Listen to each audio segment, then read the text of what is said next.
Stop right there, madridista. Because this is not just any quote. Mourinho spoke, mentioned no names, and left a bomb hanging in the air. Who was he really pointing at? Was it an indirect jab? Or a direct hit? What he said could change the perception of the Madrid bench. Subscribe now and share this video, because this is getting intense. And tell me, do you think it was a snub at Arbeloa or pure mind games from Mao? I'm reading you in the comments. Stop for a second, madridista. Yes, you. Because what Jose Mourinho just said is not just any phrase, it's not another routine press conference comment, and it certainly doesn't come at an innocent moment. Some words are released into the air, and others fall like a bomb just before a key match. And this one smells like gunpowder. Before I tell you everything, let me ask you something. Do you think Mourinho spoke at random? Or did he know exactly who he was pointing at without saying a name? Because the Portuguese, true to his style, did it again. At 62 years old, with no filters, no fear, and no permission asked, he dropped one of those lines that divide the football world. The kind that ignite debates, blow up social media, and leave madridistas glancing nervously at the bench. Mourinho literally said that he's surprised to see people who haven't done anything coaching big teams. That it's a real surprise that coaches with barely any track record are given such responsibility. He didn't name names. He didn't need to. And that's where the trick is. That's where the poison lies. Tell me, who popped into your head in the very first second? Because the international press didn't take long to point to a very specific name. Álvaro Arbeloa, current Real Madrid coach. And careful, not because Mourinho said it directly, but because the context screams louder than words. And this is where things get really interesting. The journalist's original question was about something else. They asked about Spalletti and his arrival at Juventus. But Mourinho, being Mourinho, grabbed the wheel and floored it straight into the most uncomfortable debate in modern football. What matters more today, titles or perception? And that's when he struck again, one of those blows that hurt. Before, it was believed that whoever won the most was the best. Now, the best is the one who creates the best perceptions. Do you hear it? Do you feel the hidden punch in that sentence? Because then he went even further. He talked about coaches who try things that don't work, fail, and justify themselves by saying, "I died with my idea." And Mourinho, without anesthesia, concluded, "If you die with your idea, you're an idiot." Now tell me, madridista, does that sound like a generic criticism? Or an indirect shot with a clear target? Because when Mourinho says he's not surprised to see Allegri at Milan, Spalletti at Juve, or Gasperini at Roma, because they are great coaches, and then finishes by saying the surprise is seeing people with no track record take charge of giant clubs, the message is crystal clear. And all of this comes just days before Real Madrid visit the Estadio de Luz to face Benfica in the Champions League. Yes, that very match where Arbeloa and Mourinho will come face to face on the touchline. Coincidence? Or a new chapter of a story that was never fully closed? Now, let's add even more spice to this. Because Arbeloa is not just any coach to Mourinho.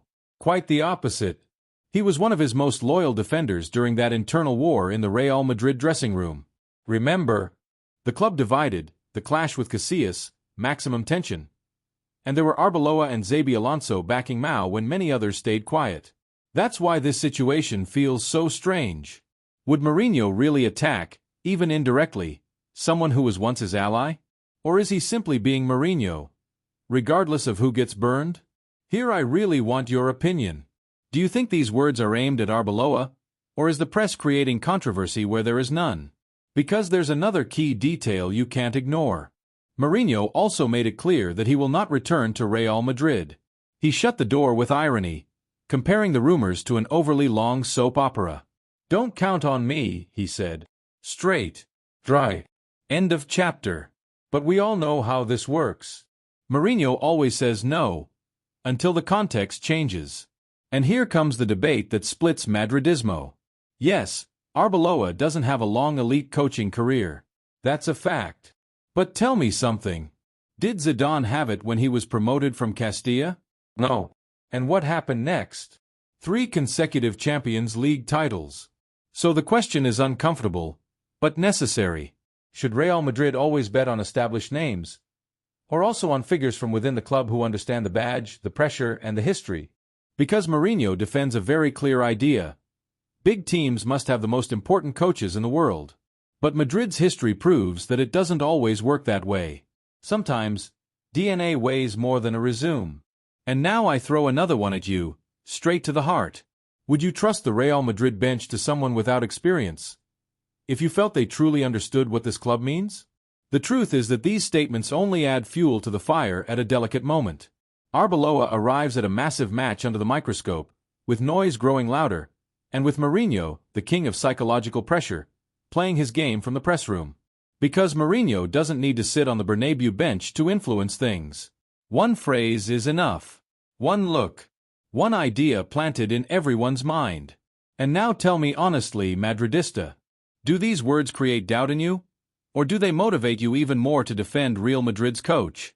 Because time, as always, will deliver the verdict. Maybe Arbeloa silences everyone. Maybe Mourinho is right. Or maybe this is just another chapter of a character who never goes unnoticed. But one thing is certain. When Mourinho speaks, football listens. Now I read you. Which side are you on in this story? Mourinho or Arbeloa? Proven experience or a bold bet? Leave it in the comments, because this debate is just getting started. And watch out, madridista, because there's a detail many people are overlooking, and it completely changes how all of this should be read. Mourinho doesn't speak only as a coach. He speaks as someone who knows Real Madrid from the inside, who understands the pressure, the noise, the daily demands, and above all, the weight of the badge. When he sends messages like these, they're never just opinions. They're warnings. Because there's an uncomfortable question hanging in the air, one that few dare to say out loud. Is Arbeloa ready to withstand a big defeat?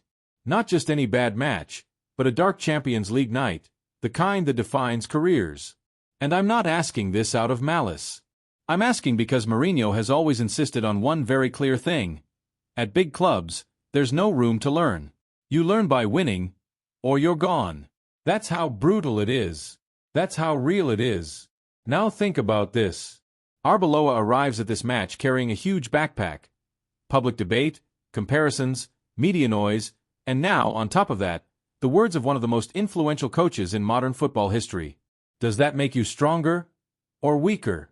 Because Mourinho, even if he says he won't return to Madrid, still sets the agenda. He still influences how projects are judged, how experience is measured, and what is considered enough to lead a locker room full of stars. And here comes another interesting twist. Mourinho didn't criticize young coaches for being young. He criticized the idea of reaching the elite without having gone through the fire, without having fallen, without having made mistakes away from the spotlight. And that opens another brutal debate for you as a fan. Do you prefer a coach who learns with you, or one who arrives already hardened by 1,000 battles? Because let's be honest, Real Madrid is not a school. It's a daily exam. And Arbeloa, even though he knows the house, is now taking that test in front of the entire world. But be careful. Because there's also the opposite effect. That wounded pride. That, nobody believes in me, mentality. And Madridismo knows very well that when someone from within the club feels questioned, they can respond in a historic way. So tell me, hand on heart, do Mourinho's words create distrust in you, or do they spark a desire to shut people up? There's also another key point that cannot be ignored. Mourinho talked about perceptions, about narratives, about how today an idea often sells more than a result. And for many, that's a direct criticism of modern football. But for others, it's a perfect X-ray of how coaches are chosen today. And now the final bomb. What if Mourinho wasn't talking only about Arbeloa, but about the direction elite football is heading? Because if you look closely, his message goes beyond a single name. It's a warning. To clubs. To boardrooms. To fans. A watch what we normalize. That's why this match is not just a match. It's a silent trial. Every decision, every substitution, every gesture on the bench will be analyzed down to the smallest detail. And Mourinho knows it. He has always known it. Now I want to read you, Madridista, with no filters. Do you think Arbeloa will come out of this pressure strengthened? Or that messages like these are the beginning of a dangerous wearing down? Leave it in the comments. Share this video with that friend who always defends Mourinho. And subscribe, because this story doesn't end at the final whistle. It's only just beginning.